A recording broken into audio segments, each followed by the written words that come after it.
Hello and welcome to Sport Tonight. I'm Cecilia Mogbe in Lagos. To you wherever you are in the world watching us in London, I'm Austin Okonakwan. Austin, tonight is a loaded package as usual. And of course, breaking news coming in from the Nigeria Football Federation. Both the senior national teams, men and women, they have stand-in coaches. Of course, Austin Eguavoen is continuing in his role as Super Eagles coach, interim base, of course. And Justin Magudu also, he will be in charge of the Super Falcons.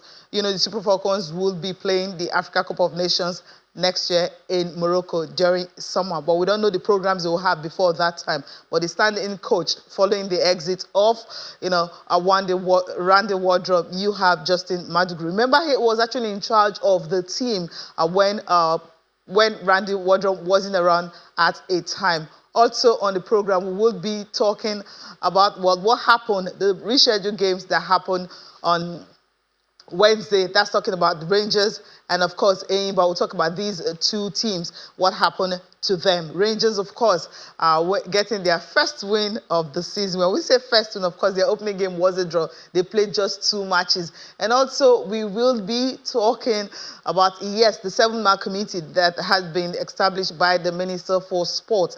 Our 7-man committee led by Mumuni Alao. They have a lot of work to do following the outcome of the Olympics. And of course, yes, Austin, the FIFA Under-17 Women's World Cup. We'll be taking a look at the draw for the Flamingos, what the teams that are in that group. Group A, they will be facing the host nation, the Dominican Republic. Remember, Under-17, the Asians have been dominating the Flamingos. The last time they finished third. Hopefully this time they'll do better than that. Austin, as I said, it's a loaded package tonight on the show. And then it confirms again that it's an action-packed world of sports, Cecilia. So I cannot wait for us to get into it. The NPFL will get us talking football in Nigeria. You just mentioned the Flamingos. I see they've been drawn in Group A. We'll talk about that one also. And every other thing going down in our action-packed world of sports. So Cecilia, if you're ready, let's go. Let's get it started. Of course, we have Damilola Onifade right here in Lagos studio joining us on the program. It's great to have you on the show. Yeah, it's good to be here. Good evening. How are you? Yeah, I mean, this is a day where, you have so many, you have 2 breaking news. I mean, the big one. We've been expectant, especially the one that has to do with the Super Falcons. We know that, yes, when Randy Wardrobe left, we felt, okay, it's going to take a long time for us to have another coach, but that's not happening. But let's start off with this one first. Okay, yes, we're starting off with the Falcons. You know, when you're having a major tournament coming up next year, you know that, yes, you have to put your house in order. And the exit of Randy Wardrobe created a vacuum, and now the vacuum quickly is being filled temporarily. That word is my problem. Yeah, you don't like that. You want a permanent one. I don't like it because I would say that Magudu is supposed to give us a program for the WAFCON, and then at the end of the day, might not be the one to execute the WAFCON, because I mean, even they said because if you read the statement from the Nigerian Football Federation, they said the biggest task. I mean, the next big thing that they have. So it could be he's going to take the Super Falcons to the Nations Cup. If that is the case, that's what it is. Let's just appoint him as the coach. And then after the WAFCON, we decide his fate, rather than use the word temporary. Yeah, I think that's what they want to do. It's just like what they did with Florence Omangbe. Remember, she was also interim. That's exactly what I'm saying. That's just what they're doing. Leave that word temporary out of it, and let's just know that it's the one. Maybe it's a short-term contract that will end after the WAFCON or whatever. I think that's better, because it's different from the Super Eagles situation where you have qualifiers. Even that in itself, I also still have some issues with it. But for that of the Super Falcons, I think we just have a coach, since he's going to be the one that will execute whatever program we have going to the WAFCON and possibly the WAFCON.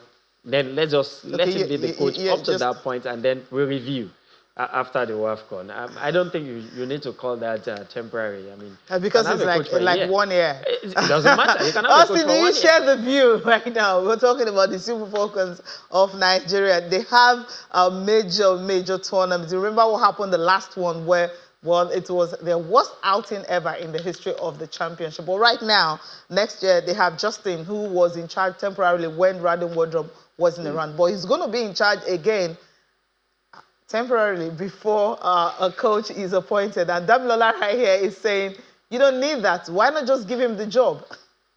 Exactly. You know, Cecilia, and I said, remember when he was doing the standing role before Wardrum came back, I was saying it that Justin Magudu was already, you know, getting into the job, was understanding the ladies, and they were actually getting results under him. I said, just give him the job. Why do you need to start doing all of the back and forth? Because he knows the team, and he was already having a style of play with the team. But being the NFF being who they are and understand their reasons why they cannot believe in their local coaches at the senior level, they did do that. They took him, they returned him to the assistant position when Wardrum came back. Now Wardrum is out of the way. The good thing is this man knows the team. He knows the style of play. The ladies will understand him. But you see, what they've just done is they've reshuffled it. They've destroyed whatever he has built, you know, before Wardrum came back again. So, yeah, I totally agree with Damilola. They would have just given him the job then, not even now. Okay, that is done. We are here now. Let's say, you know what?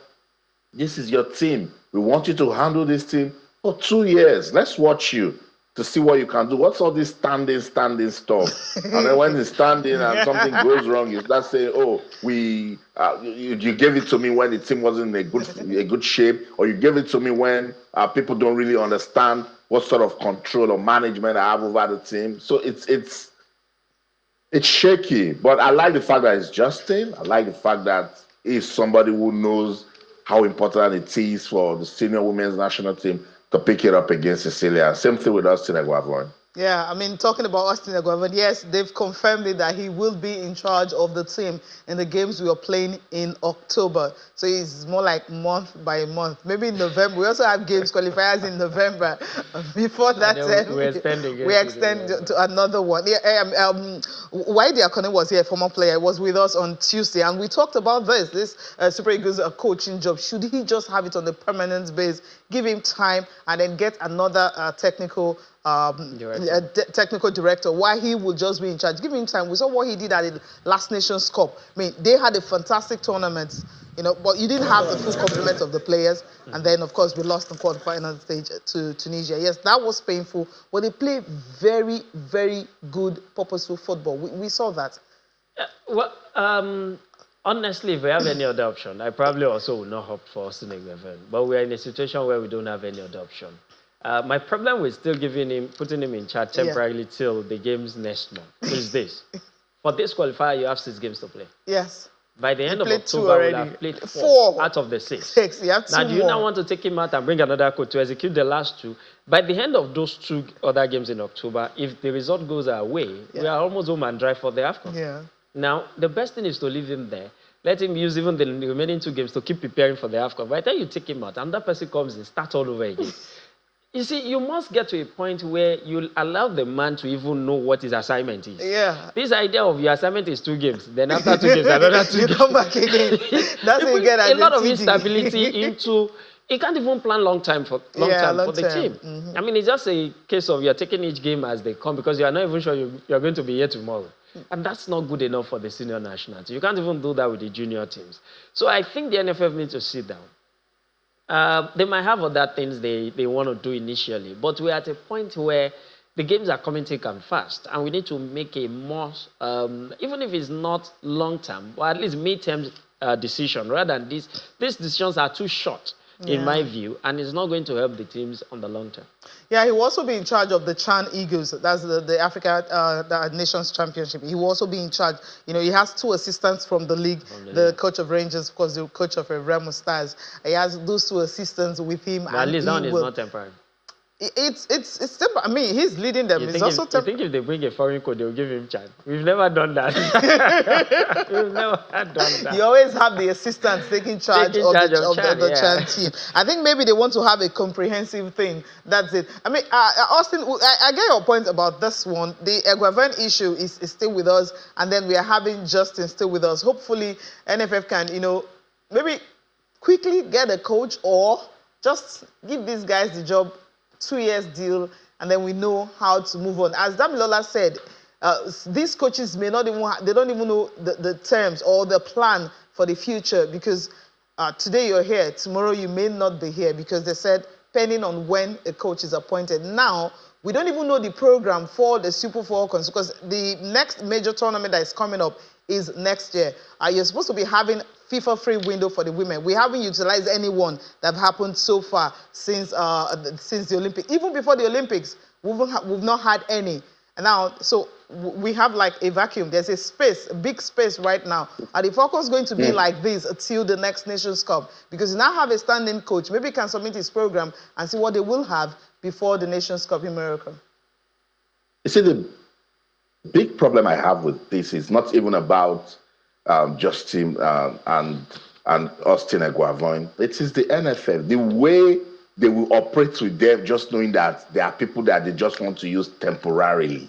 That's the problem. They're not going to take them serious. They're not going to see the assignment as something that these people should handle responsibly. And there's just something about when you put me in charge and you confirm me that, look, I'm putting you in charge because you're to do this, and that for us to achieve this, and this, But as I said, Cecilia, we know these people. We've been here before. Wuru to the answer. At the end of the day, we'll still do the fire brigade approach and say, okay, what is there to be done? Super Falcons. Remember, okay. last Women's African Convention, it didn't do well, so now we are going. Yeah, let's show that even without a proper coach, we can go and. It's a problem. When you fail to plan, you're planning to fail. Cecilia, let's get on with the show. You mentioned it at the start. The Honorable Minister of Sports Development in Nigeria, Mr. John Owaneno, has inaugurated a 7-member committee to do what? We've been here. I cannot count my lifetime as a sports journalist that I was operating in Nigeria to now the number of committees that we've inaugurated. Each time there's a problem, and at the end of the day, nothing is solved. Nothing, absolutely. So let's see if this time around it will be different. What is this committee set up to do? That to investigate the negative exposure the country was subjected to at the Paris 2024 Olympics and Paralympic Games. Interesting. The chairman is Dr. Mumuni Alao, a respected colleague in the industry. That's the list of the 7-man committee inaugurated to unravel the nation's negative, stories that came out of the Olympics and the Paralympics. I want us to listen to the Minister of Sports, and then we will come back to talk about it and see if this time around something different will happen.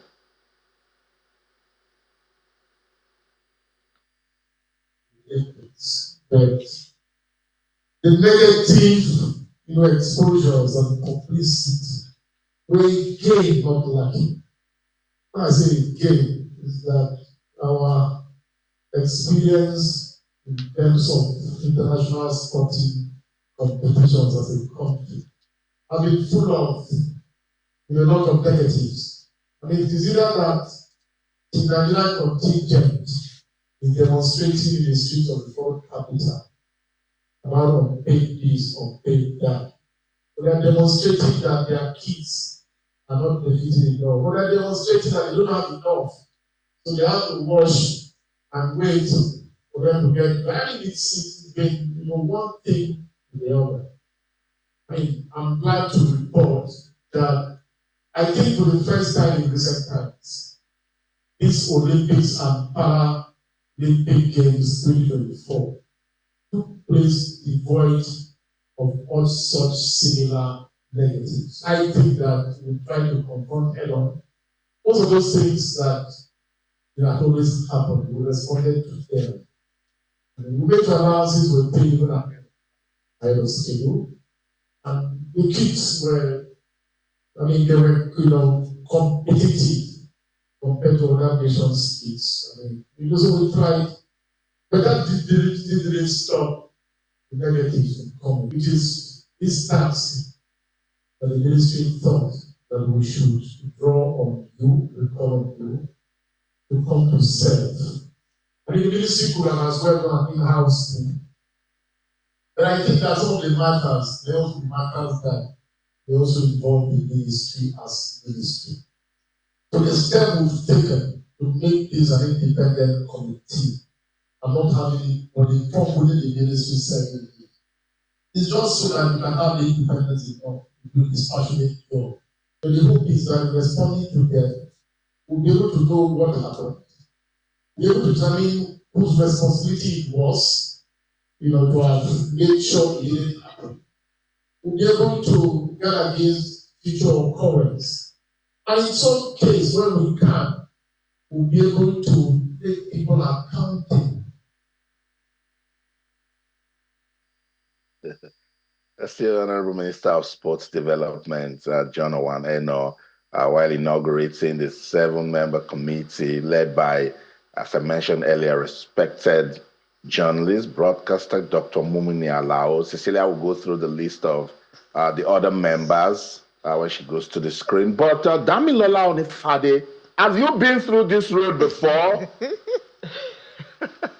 Many times, 1,000 times if you like.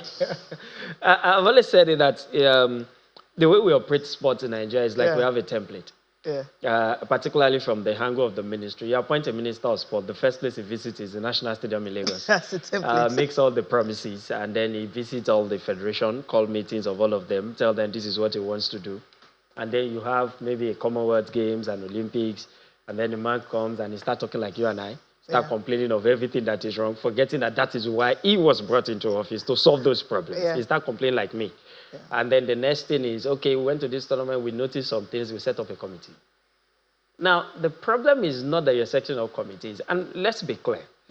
Whatever comment I'm making is not against members of the committee, because they are very respectable people that we have so much respect, and their track record speak for them. For themselves. But then I hope that we will not use this to rubbish the effort they will put in. They're supposed to work for 1 month. This minister will do something unusual if whatever this committee comes up with becomes implemented, and then we'll see a change. That's the only thing that we can hope for. But Austin said it. We've been on this road many times. I mean, if I've been in sport for 20 years, I've probably been on this road 40 years, because it must have started before I came in. So we're used to it. But we need something different.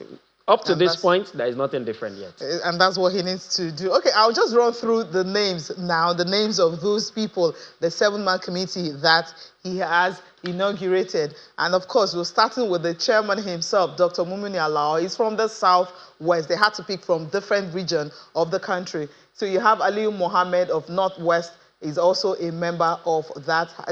Hajia Rikia Mohammed from North Central, a member. You have Godwin Enaken, another respected journalist.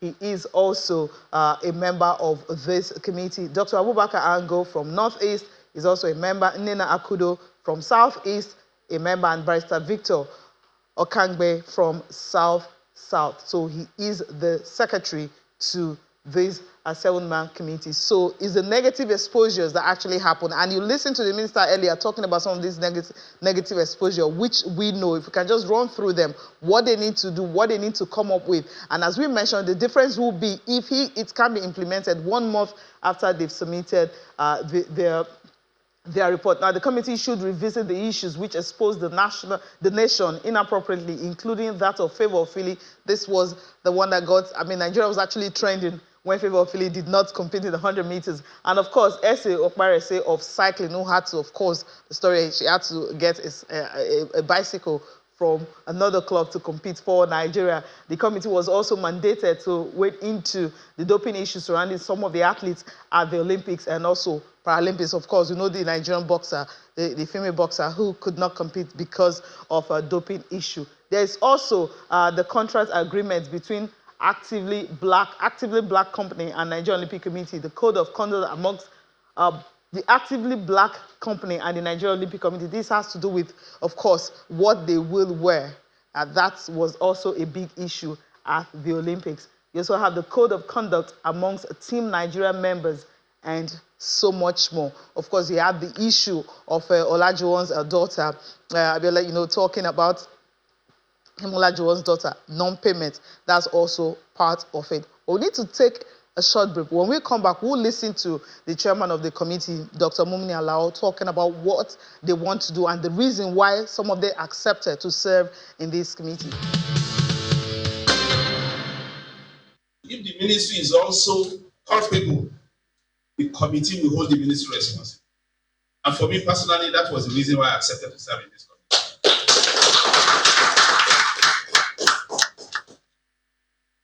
And without any prejudice to what we have been hearing, because as Honorable Minister rightly said, he has responded to some of the issues that he's asking us to investigate.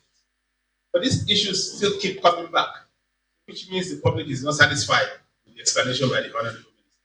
Now he is transferring that responsibility to this committee. It was the one that was at fault.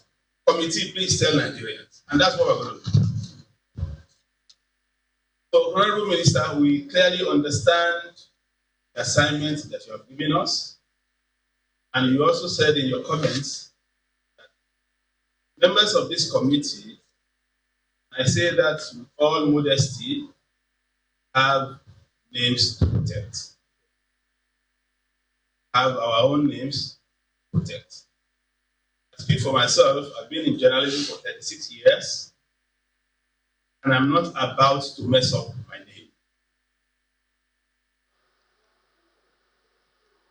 Obviously, he wouldn't want to mess up his name, and they want to do justice to that. And hopefully, when that report is submitted, they will be able to implement every suggestion or every decision that was reached to have a better... Austin, what is wrong with you? No, I'm just clearing my throat, Okay. just in case you want to throw it at me, you know. Shout out to Dr. Mumini Alao. I have so much respect for him. Just listening to him talk, I know that he wants to do something with this committee. Okay. But I'm sure he knows so well that, look, this thing is easy now. Minister, start from NOC. Just go to NOC. President, come. Vice President, you. What was your role during the Olympics? Who struck the deal for Actively Black? And why were we having 2 months to the Olympics? I was shouting and saying it that, what sort of contract will you sign? It's basic. Put it out there. None. You have PIC here. You have Actively Black. Now we waited, caused all of the problems, embarrassment. And now we're talking about committee to find out what? Okay. Next step. Implementation is important, but quickly let's go to the Flamingos. But before we do that, we know by 9/26 we will be having the ABGA local government mega rally, a documentary that will continue on DSTV platform. For all other platform, of course, you still be watching our Sports Tonight. So if you go to your YouTube page, you go down, you see on the left side of it, yes, you'll see Channels TV stream, where you have the streaming. That's where you can click on and continue to watch Sports Tonight. But other platform, you will have the ABGA local government mega rally. It continues.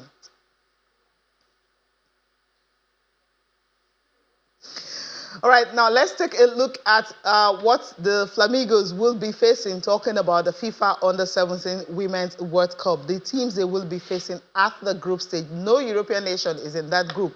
And of course, we know the dominance of the Asian countries talking about this developmental football level. Now, the FIFA Under-17 Women's World Cup will be taking place in Dominican Republic this year. And of course, this is Group A, and you have the host nation, Ecuador, New Zealand, of course, Nigeria. You know what happened to New Zealand at the under-20 level. We don't know if the girls will be better. I mean, taking 7 from Japan, that's a whole lot to swallow. But let's see how the fixture, how they will start, because starting October 16th, that's when the tournament will start. Of course, New Zealand is Nigeria's first game, and that will be at the CFC Stadium, Santiago de los Calabaras. That's where it's taking place at 9 p.m., of course, at Nigerian time. That's what we're using.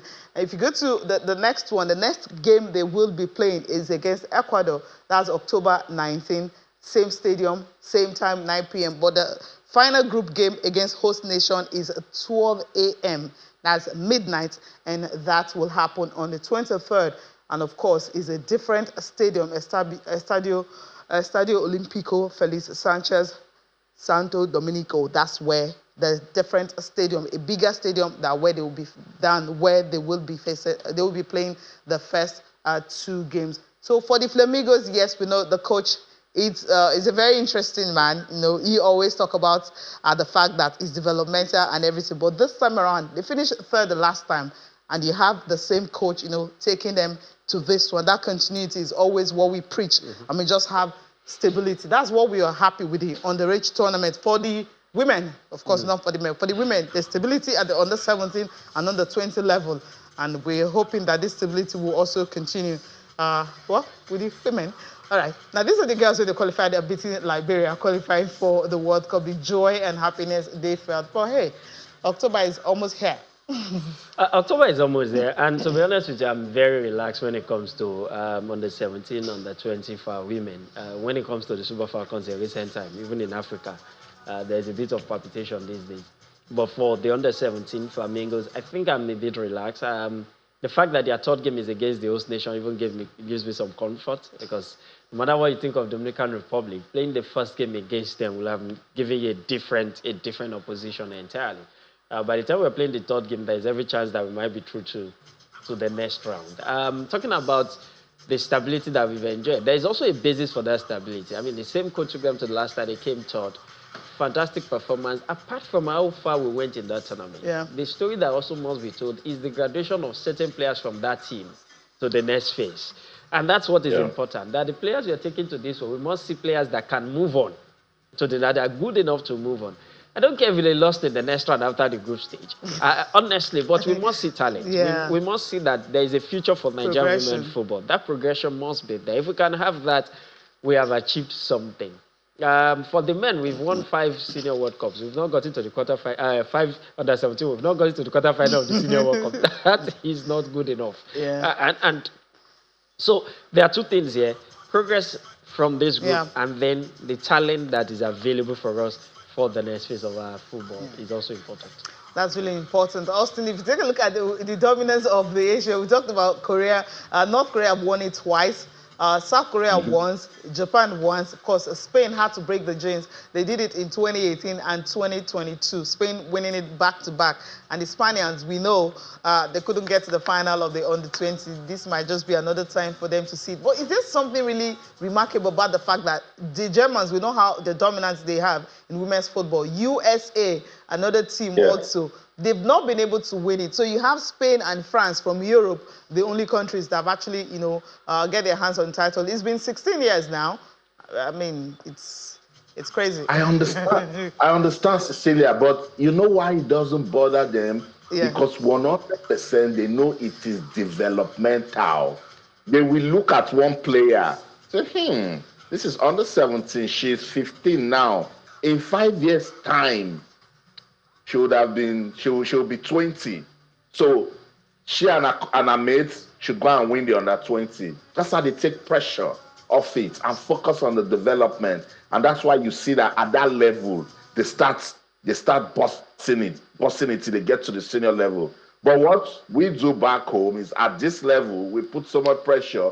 Well, meanwhile, we've done nothing to build. We now put so much pressure to say, go and win. So someone can use it to get on the podium and sing his praises. That's the problem. But when you see Germany, you see the United States of America, and even Spain to an extent, they've reached a point with their football that they pick their binoculars and have to peep into the future and see what they want to do with their football. And then they pump money into it. They put resources into it. They identify those talents that they know they will work with, and then they start winning. What's the point? Look at the men. We've been winning a lot of under-17 championships. Where is it in our football today? So I think with these Flamingos, what I like is the progression that Damilola mentioned. We've seen the Ajakayes move from this level and go on to, flourish. We've seen flourish. Sebastian move from this level and they flourished. We've seen people move from this level, go to under 20, play for the Super Falcons. That's what we should be doing. And we should find a way to make it a structure. What else do I like with this under 17 team, the Flamingos? Coach Olowoke Bankole, yes, when he says he's developmental, he's not joking. That man brought schools to the Channels International Kids Cup. That's how much of a grassroots guy he is. He coached a team in the Nigerian Women's Football League. He knows how to go to the inner circles of grassroots and develop players. So he knows what he can do with this young talent. But will he get the sort of support? Will people put pressure off him? Those are the little things that we need to do to start seeing this talent shine bright, Cecilia. Yeah, that's actually what we want for them, shining bright. I love that development, and that's what the key we will be taking away from this one. Hopefully, I won't put that pressure on them. Is it because they finished third the last time? You start saying since they finished third, they can actually go ahead and win it. No pressure, girls. Just go enjoy yourself and see what you can come back with. All right, let's talk about the Nigeria Premier League. The games scheduled for the games that were played on Wednesday. 2 matches. Eyimba, of course, were on the continent on assignment. Same with Champions Rangers. Of course, it wasn't a positive one for them. They're out of the CAF Champions League. But hey, they bounced back to get their first win of the season.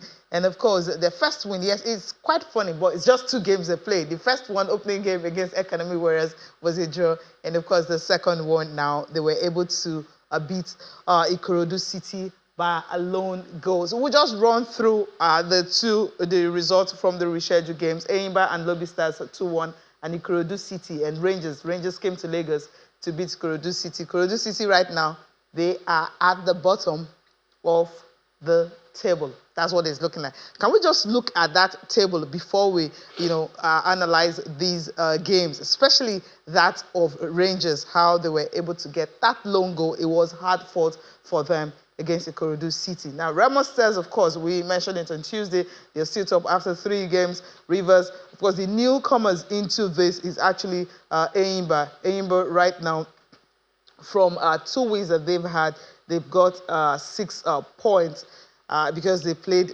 2 games. So they're on 6 points. So we go to the top, the bottom 4.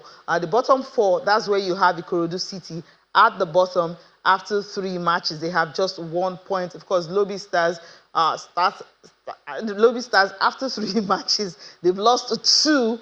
And of course, Bayelsa United is their heartland. By virtue of the fact that Ikorodu City lost, the heartland moved up, and Ikorodu City at the bottom of the table. But both of them, of course, same goal difference, same numbers of losses and draws. And of course, they are on 1 point. Now, let's talk about this game. Rangers, we're thinking they're coming to Lagos, Ikorodu City. They may not be good travelers, but hey, 1 goal, that's what they needed. And of course, they got all 3 points. That gave them a kind of cushion right now. Yeah, it's all about character, and it's all about the big team also swag there. After the disappointing start to the season, which is the draw, and the lowest point was also getting out of the continent. I thought they will at least get to the group stage. I was very disappointed that they couldn't do it. Very painful. Really. Yeah. They used the word disappointment. It was never captured my emotion. Really, but to come to Lagos and defeat Ikorodu City as difficult as that is, as a Lagos person, to take on behalf of Ikorodu City, I think for Rangers it's also expected. And in the bottom four, the surprise thing is, what is Lobby doing here? It's just 3 matches. I mean, for Heartland, for Bayelsa, for Ikorodu City, maybe you understand that. Of the season. Usually, Sunshine are usually they are usually here. That's what I'm saying. What is Lobby doing here? Lobby should be somewhere in the top 10 of the table. I mean, because they've even played 3 games. I hope they will not struggle until this season. But then it is what it is. They've had some kind of slow start for Lobby and a very good start for Eyimba. Both at home and then on the continent. Good start to the season. Austin Ugweze Chinemerem, that goal he scored, I mean, just take a look at this, means so much. We saw the picture of Fidelis Lechuku literally saying thank God after that goal entered. I mean, this is a good goal. You wouldn't even see that coming from the captain. Class goal, picked the top spot of the post to, get the ball in there. Fantastic goal. I listened to him in the post-match interview, and it was full of confidence. That shows that Rangers, pretty much want to, start off from where they ended last season. I thought that game against El Kanemi Warriors that they drew was a good wake-up call for them. And that has also done good for El Kanemi Warriors this season. So this is the NPFL. It's just 3 games that we've seen now, and showing us that we're going to get something competitive. And for Lobby, They did just enough. Eimba did just enough to beat Lobby also 2-1. For Ikorodu City, they will go back, look at this game. I think there are a lot of positives in it for them, particularly with the way they are trying to brand as a team. And Lagos just needs to support them, come out loud, look at the stands, feel the stands, support this young team to go all the way. At least let them try so hard not to get relegated. Just so we get to see more football in Lagos and the fans, enjoy the best of Nigeria Premier Football League. That's what it is. But the thing is, okay, on Sunday, you're going to be having Eimba and Rivers United against each other. And the reason why I'm smiling is because, we know the former coach of Eimba is not the coach of Rivers United. So on Sunday, this is top of the table, champions clash, so to speak. Listen, it's a very good fixture, and some of this subplot is also what makes the leagues very attractive. A lot of people will be coming to that venue to see, is it a revenge mission for Finidi George against How will he be welcome? How will he be welcome? Those become some other stories behind the game itself, and it's a very good one, particularly for us journalists. There are a lot of things to write about the game, how the players will react to him. And the coach of Eimba is even his former assistant. How are they going to relay it? Will the tension get to a point that they might have an exchange? Those are the kind of things you start looking at, and it makes the whole game in itself very attractive to watch and even to sell to the audience. It's a very interesting fixture, and it's a fixture that is coming very early. It's early, in the season. So it might not define the fate of both teams, but the points are important at this stage of the season, particularly when they are both in the top 4. Yemi Olarenwaju will have a lot to think about when he's going to face his former boss, right? On Sunday. that will motivate him. And I like the fact that Coach Yema has shown respect to Finidi George. He has come out to say, look, I learned so much from him. And now he's doing his bit to, hold his side. So we're going to have a beautiful game of football. Yeah, of course. We'll be expecting that. Adokie Amesemaka Stadium, that's where it will be taking place on Sunday. Rivers United and Eimba. Big game to watch out for this weekend. Talking about weekend games, on Friday, we are going to be having the CAF Super Cup. Saudi Arabia, of course, once again, is hosting. And you have Al Ahly and Zamalek of Egypt. Both teams are playing this one. From same country. Well, it's Kingdom Arena in Riyadh, Saudi Arabia. And, of course, 7 p.m., yes, Nigerian time. That's the Super Cup that we are talking about. I know we're going to be expecting a lot of explosive, especially when you're having these North Africans. North Africa dominating African football. I think we need to sit down, have a table talk concerning what's going on in West Africa when it comes to the continent or at the world stage. You see West Africa actually flexing their muscles. But when it comes to continental football, league football, they're just down and out. But hey, these two, Al Ahly and Zamalek, we have a game in our hand. A very good game we have in our hand. I just hope that playing it in Saudi will not take the shine of it. Because you imagine if you are playing this in Egypt or in Morocco, how packed that stadium will be. Yeah. I hope that we'll get a good enough crowd and that the crowd will not be too neutral.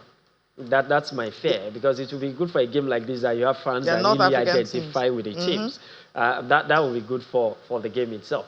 But just to also quickly answer your concern with West Africa, I think the biggest problem with us is that we don't keep our best players at home in West Africa. Most of them are outside of the continent. And so when it comes to the game at home here, we'll definitely suffer. All you need is for a player in the Nigerian, Ghanaian, or Cote d'Ivoire league to score 10 goals a season, and then the next season is no longer in that league. Yeah. But they have the structure and the finance to keep their players at home. Now you're talking. Key word is the finance. To keep the players and the finance to keep their players at home. And money. We don't have it. Yeah. And you can't ask these players to be here and be hungry when there is money to be made somewhere else. Yeah, I love the fact you talked about structure. There's something that you didn't talk about. Facilities. Austin, we know that Ghana are actually begging Togo, right? Yeah, it's Togo to actually play the next Nations Cup qualifier in their country, and they're saying no. Ghana, does that mean Ghana does not even have a stadium that is international standard? I was reading the story. Is it fake news or something? This is ridiculous. Ghana. It's not, Cecilia, and it's so heartbreaking. I don't know. This is what we're talking about. And Patrice Motsepe recorded the other day. He said it breaks his heart when Big teams in Africa cannot even play football on their home turf. You know, you have to be going somewhere else to go and play and all of that. That's because our sporting administrators, now I don't want to say in Africa, let's call out West Africa, they don't see business in football. And it's just so sad. So if infrastructure keeps being a problem, then football will never grow in West Africa. Yeah, it's not going to grow at all. It's heartbreaking for Ghana. All right, we're going to wrap this up with some politics. Now, you know, the IOC election is coming up and people have been campaigning. There's one particular candidate who has been talking about how do we separate politics from sports, which is very difficult. It's coming from the angle of the fact, of course, you know what happened to Russia and these countries that once you do anything, I mean, there's always this sanction, your country cannot play. He feels because he's selective, then there is a big problem. Maybe we'll have to listen to him and then we quickly talk about it. Take care how the jobs are assigned, fully compliant. Okay. If we start taking parts and saying this country's human records I don't like, this other one is guilty of, in any war this is guilty and the other one, if we start as an organization to take parts, we would disappear. And the Olympic Games would disappear with the good that it does. We cannot, unfortunately, generate peace. We cannot, unfortunately, make the wars stop. But we have as our main goal to demonstrate to the world that another way is possible. That means that we cannot take sides, and we have to maintain the unity of the movement in not taking sides in all the raging conflicts in the world. And Antonio Samaranch Jr., he's one of the candidates for the presidency, talking about the International Olympic Committee. The election will be coming up next year. I mean, what he's been talking about is for IOC to actually remain neutral in terms of politics and conflict-related matter. Do you share this view, quickly? It's desirable, but I don't think it will happen. Okay. Austin, do you share this view? If this man becomes a president of IOC, he's not only going to implement this, he's also thinking about, you know, playing the Olympics during winter. Yeah. You know, I laugh sometimes when they talk about neutrality and they are doing politics. You can't, both of them can't work. You have to lean somewhere, you know, because you're looking for support, you're looking for votes. So it just spoke like a politician. I just hope that they know what they're talking about. Let's quickly take a look at some of the results from the Europa League before I wrap up on the show tonight. Fenerbahce did just enough to beat Union Gilos by 2-1. 2 red cards in that one, Cecilia. One of them was shown to Super Eagles defender Bright Osai Samuel. Rangers, they went to Malmo to do a good job. They won by 2-0. Super Eagles player Cyril Dessers provided the assist for the first goal that the Rangers scored. Ajax, at the moment, they are tearing apart Besiktas by 4-0. Eintracht Frankfurt 2, Victoria Pleasant. Eintracht Frankfurt 3, Victoria Pleasant 2. Some interesting results. Lyon, 87th minute in that game against Olympiacos, and Lyon, they're enjoying a 2-goal lead. Let's see if they can hold on to it. 88 minutes, Roma 1, Athletic Club 1. So much games going down in the Europa League. We'll come back tomorrow to wrap up those games. That's the show. In London, I'm Austin Okonakman, and everything you do, remember, let's keep talking sports. Bye for now. Damilola, it was nice doing this with you tonight. It's a pleasure with you as well. It was nice. Thank you so much for watching. I'm Cecilia Omogbe, but we're going to leave you with the highlights of Rangers and Ikorodu City. Enjoy that. Good night. Hello and welcome to the Mobolaji Johnson Arena. We are getting set for this rescheduled match day 2 encounter, and it is the newly promoted boys, the Oga boys of Ikorodu City, playing host to the league's defending champions in Rangers International. We're almost set for kickoff. With the home advantage propel the Oga boys to a statement victory. With the Flying Antelopes, experience, talent, and championship pedigree crush the newcomers' fairy tale. On this far side, the cross comes in a chance for the Flying Antelope. Still Rangers to strike. Just off out the crossbar. Was from the captain, Chinemere Mugweze. The very first attempt at goal in this fixture. 3 minutes on the clock, and it is the away side. looking to open the scoring here. That was some cross from the right that would have caused them some trouble for the team. Xavier Isaac making that one. That's one thing about football. An in-swinger from Kazim Mogule on the near post. Still Rangers looking for the chance to strike. Well, you wonder what the intention was from Chinemere Mugweze. Was from the outside of his right foot. Referee James in goal, calling for calm from his defenders. You see the replays. He's looking to keep another clean sheet, having considered 3 goals in the opening game. Well, Kazim Mogule will strike this free kick. He was deflected.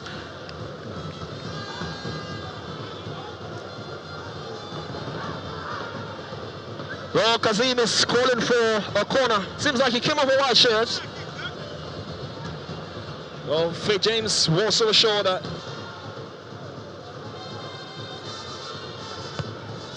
The corner comes in from Kazim Mogule, and closing header. And the flying Antelopes takes the lead. Well, it's been everywhere in this tie. Chinemere Mugweze, the captain, the leader, for the first time away from home for the Flying Antelopes.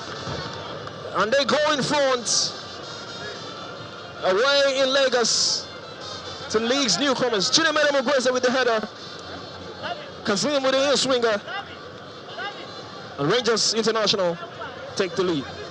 A very, very dangerous header that was from Chinemere. You wouldn't even see that coming from the captain. He was behind, he was in front of the post, had to head that one behind. And he beat everybody coming his way. And it was actually a great delivery from Kazim Mogule, who had been trying all the while. Harrison to take this one, comes in, not too far away. Lucky Abdullahi rooted to his forward. Pretty much thought he had that one covered. Well, Harrison decided to go for placing and not for power.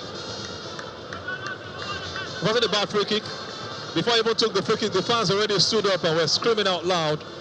They must have known Harrison so well that he's one of those fine free kick takers. Didn't do badly, but it was just well wide and off the post, completely beating the wall and the goalkeeper, who was almost rooted to the spot. Head that clearly. Corner comes in. And this thing got the chance for Ikorodu City. Well, it was Efimiensi who prevented that one from going in. Well, Lucky Abdullahi and Insi down on the turf.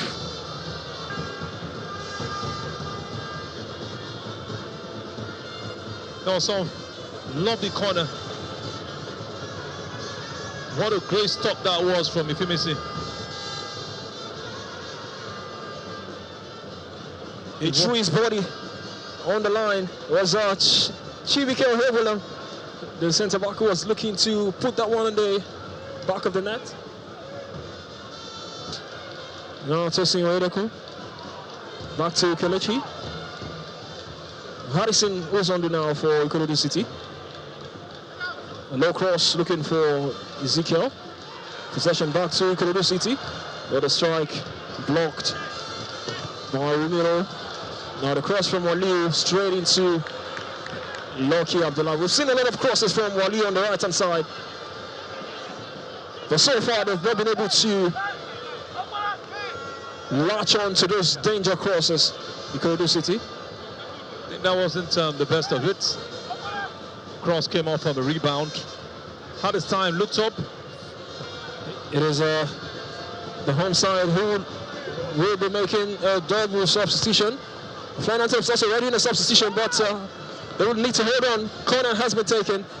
Salah Yusuf on a second try. The cross looks good. The header into the danger area. And on the follow-up was Freedom marvelous. He just couldn't take advantage. What a cross that was. Went straight into the box, well headed back to Waliu, or to Salah rather, who took the cross again. Far end, brought to Freedom, who would have just helped his team get their first goal of the season. But hit that one too high, had nothing disturbing him, and you could see the pain from Ayomide Cole, who has almost been a shadow of himself in this second half. Referee has given his final whistle. Confirmation on the scoreline at the Mobolaji Johnson Arena.